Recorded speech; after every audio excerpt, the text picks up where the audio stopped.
En Historias de Neuquén, grandes historias que han marcado a fuego la memoria de los neuquinos. Vamos a ocuparnos ahora de la tragedia por el derrumbe en Neuquén capital, compartir las últimas novedades. Eran las 5 de la tarde del sábado, cuando el ministro de Salud, Rubén Butigué, remarcó que encontrar a alguien con vida sería un milagro. Hay familia, chicos, ahí adentro, familia. Pueden ser tu hijo, mi madre, mi padre. Hay gente. Sí, lamentando este hecho trágico aquí en Neuquén, donde ayer a las 8 menos 20 de la tarde se desplomó el techo de este supermercado, ¿sí? Hay que lamentar víctimas. Y fue un segundo, no hubo tiempo a nada. Se escuchó un estruendo y se cayó el techo, o sea, la parte donde yo estaba, digamos que hizo como una especie de abanico. Allí, tras la tragedia, se dieron a conocer las cifras del horror. La totalidad de las personas que estaban siendo buscadas por familiares y que han sido denunciados conforme el sistema que nosotros establecimos, han sido encontrados sus cuerpos. Los dos niños, Juan Yáñez y Tiago Yáñez, Fedra Yáñez, Lorena Oquier, Ida Martínez, Carlos Arrigoni y Evan Carlos Aguilar.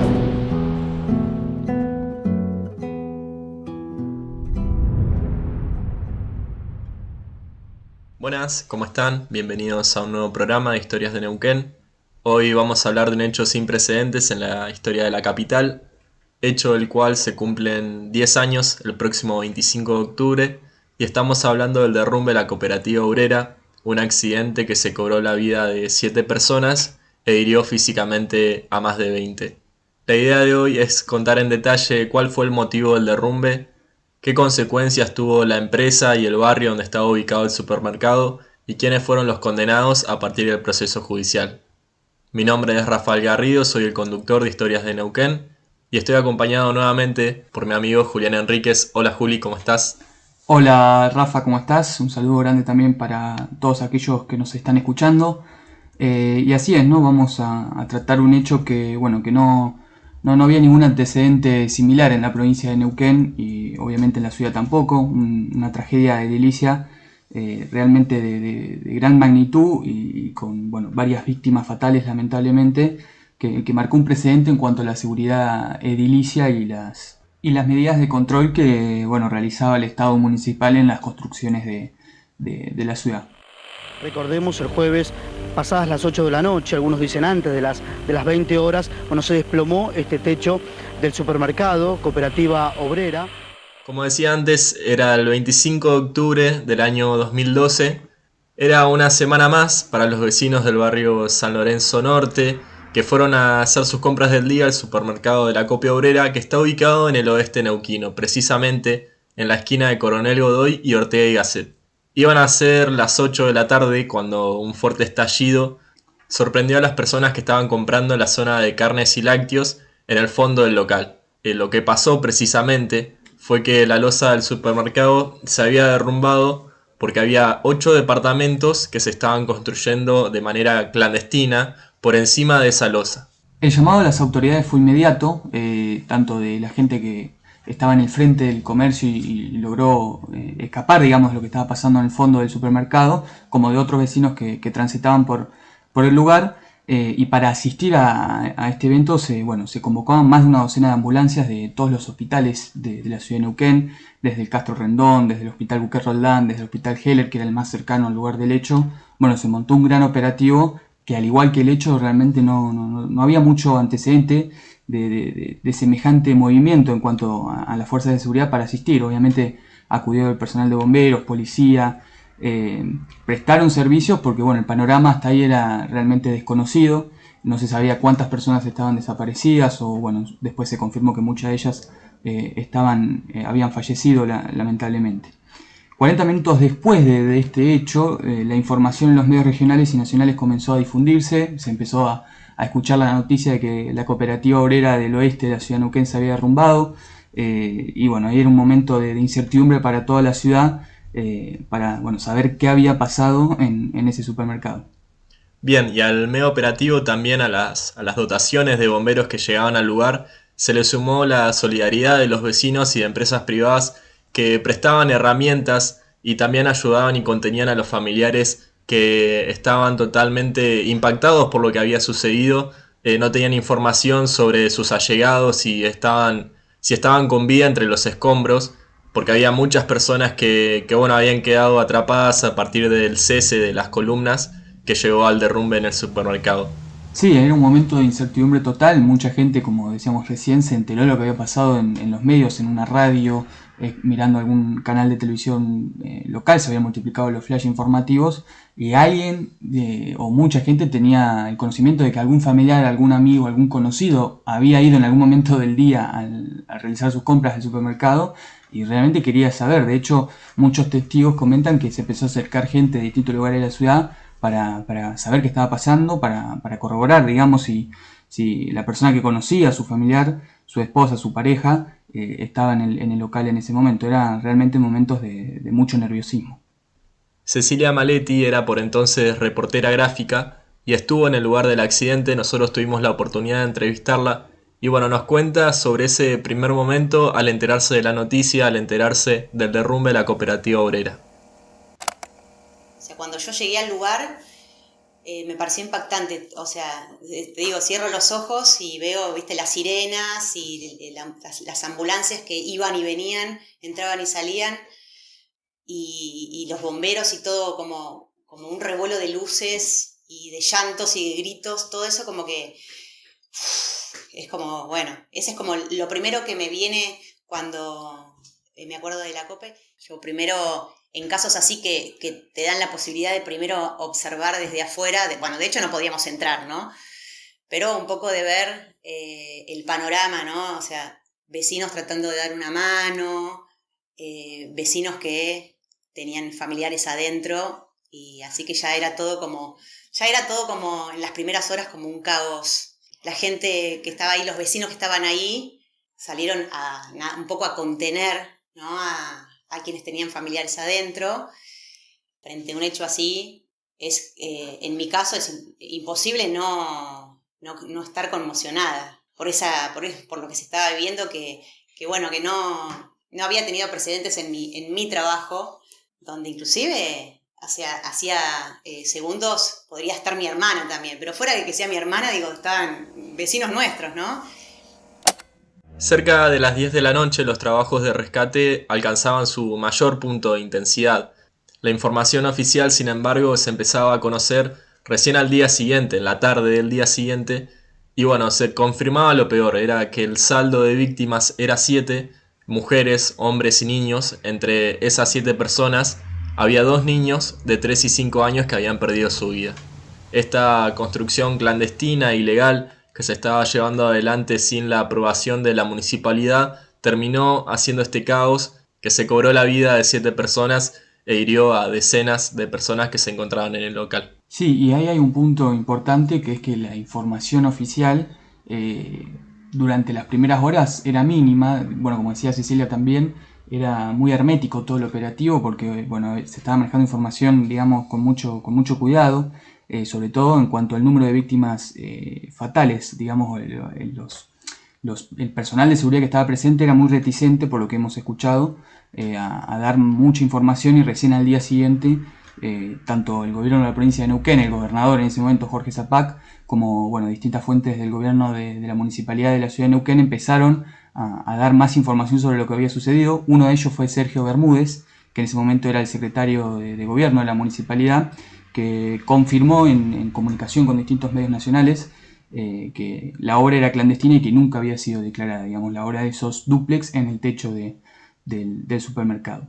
La construcción justamente de los dúplex no se veía desde las casas del barrio, tenía justamente ahí un punto característico que no era visible, no había, digamos, los mismos vecinos comentaban que no tenían conocimiento de eso, lo que confirmaba también que se trataba de algo oculto, clandestino por lo menos.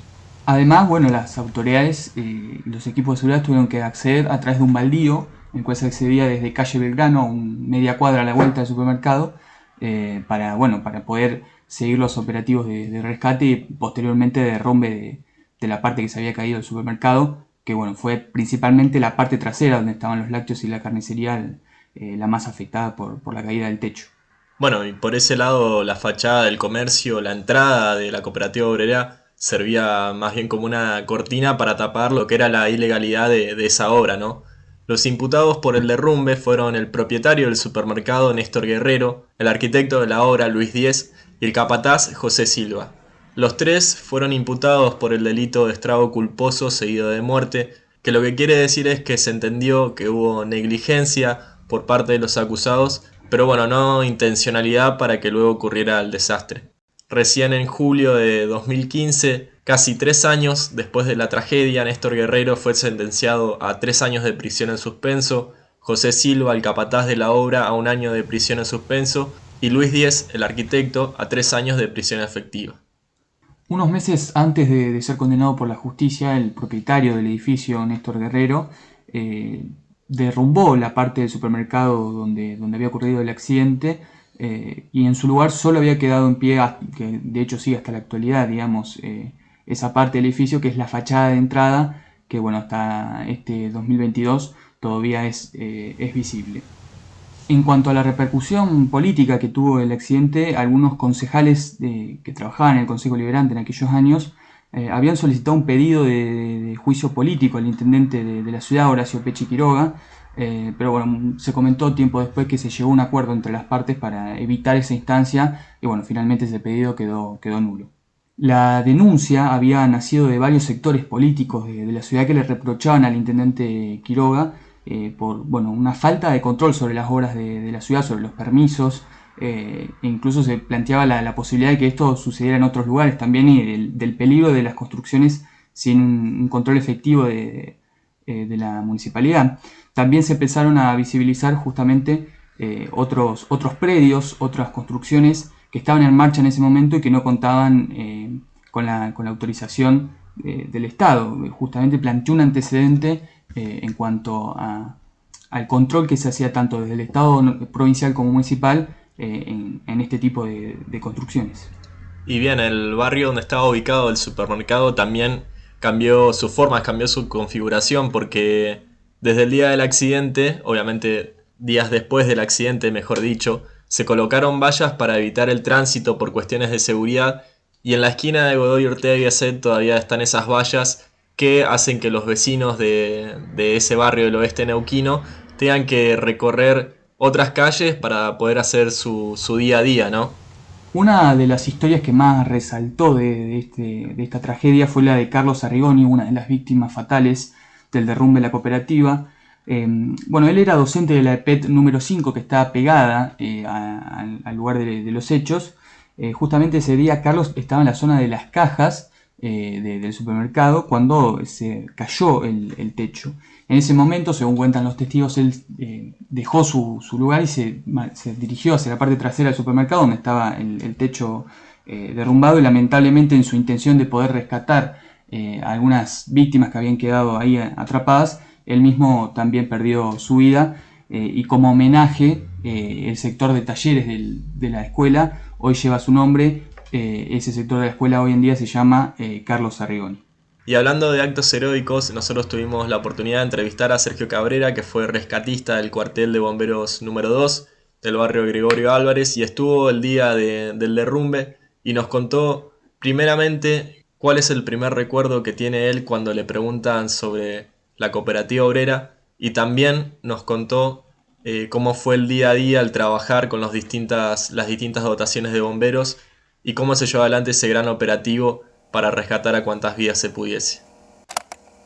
En principio yo te decía que recordaba el tema de los chicos, de los 2 menores que fallecieron adentro del carrito, porque un compañero que estaba con el tema de canes me informa que casualmente somos del mismo curso. Me dice: che, curso, mirá, dice, los perros me están marcando algo, pero tengo la carnicería. A ver, le digo, vamos, marcame que yo me fijo de última, ¿viste? Y lo marcaban para un sector que era donde estaba la columna, el encadenado principal que había cedido. Cuando me meto yo, digo, a verificar, me tuvo que poner en cuclilla y empezar a gatear. Con una linterna encuentro el carrito y observo parte de lo que es los pelitos y la cabeza de una persona y ropitas, ¿viste? Y una zapatilla. Obviamente ante eso le comento esto a mi compañero y salgo hacia afuera y le comento a los jefes que había encontrado a las víctimas, ¿no? Por eso siempre que me hacen recordar a la cooperativa, lo primero que se me viene a la mente es el hecho de haber encontrado a los chiquitos en esa situación, ¿no? Si bien había mucho personal, tanto policial, de comisarías, como personal civil, colaborando en la extracción de, en principio, todo lo que era escombros, elementos que pudieran obstruir el paso, ¿viste? Entonces lo que hacían eran sacar esas cosas para facilitar el lugar, el acceso a los lugares.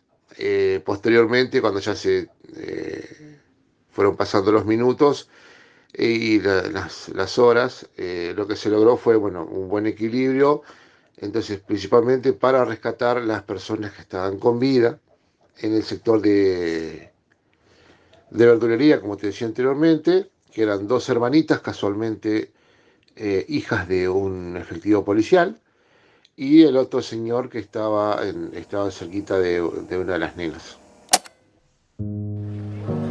Las 7 víctimas fatales producto del derrumbe fueron Juan Yáñez, de 3 años, que estaba acompañado de su hermano Tiago, de 5, y de su prima Fedra, de 18, Evan Aguilar Quinteros, junto a su esposa Lorena Oquier, ambos de 38 años, Ida Martínez, de 73 años, y por último Carlos Arrigoni, el docente de la PET número 5, que falleció a sus 40 años de vida. El capítulo de hoy lo hicimos en memoria de esas víctimas y también quisimos rescatar el trabajo que llevaron adelante los grupos de bomberos, de policías, todo el medio operativo que se montó para poder salvar a la mayor cantidad de personas posible.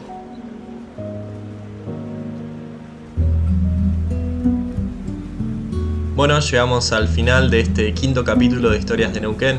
Hoy trajimos la historia del derrumbe de la cooperativa obrera porque es de esas historias de las cuales te acordás qué estabas haciendo el día del accidente. Yo, por ejemplo, Julián, me acuerdo que ese día estaba con mi viejo, íbamos en nuestro auto escuchando la radio y escuchamos la noticia de último momento que había sucedido el derrumbe de la COPE y bueno, por un lado nosotros nos sorprendimos y nos asustamos también porque ese año se había inaugurado la cooperativa obrera de Plotier hace pocos meses, pero bueno, finalmente entendimos que era en Neuquén y son esos momentos que te quedan grabados, ¿no? ¿Qué estabas haciendo al enterarte de la noticia? Sí, yo recuerdo, vivo de hecho cerca del hospital Buquet Roldán, lo primero que se me viene a la memoria, a la mente, es el sonido de las sirenas de varias ambulancias que se estaban dirigiendo al lugar. No vivo tampoco tan lejos de la esquina de Godoy y Ortega y Gasset, y bueno, realmente es bastante duro recordar ese sonido de las sirenas que bueno, después se transformaron en una noticia durísima para la ciudad, ¿no? Como repito, ¿no? Un hecho no había precedente de un hecho de tanta gravedad en cuanto al derrumbe de una construcción en nuestra ciudad. Bueno, invitamos a que nos sigan nuevamente en nuestras redes sociales. Nos pueden seguir en Instagram, que nuestro arroba es historiasneuquenoc, en Twitter, que aparecemos como Historias de Neuquén, y bueno, en YouTube también estamos subiendo contenido del año pasado, estamos tratando de darle rodaje a la página de YouTube, así que están invitados a participar en nuestras encuestas, a mandarnos audios, a ver qué otra historia de Neuquén podemos contar. Así que nos estamos viendo en la próxima entrega.